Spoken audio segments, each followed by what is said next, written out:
के खान पर मुख्तलिफ गोठन जे चंगन मुर्सन दाइम खान जाफरी रईस गुल हसन खान मंगी शामूर खान चाचड़ भले पार हमले की सादत हासिल करे पंहिंजे पंहिंजे गोठन में वापस पहुता।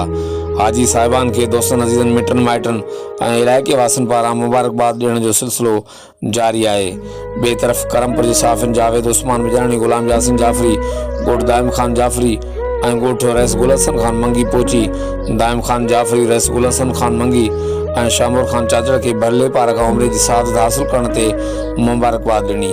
इन मौके ते सईद अहमद मंगी, इकराम अली मंगी ऐं ॿिया पिणु मौजूद हुआ।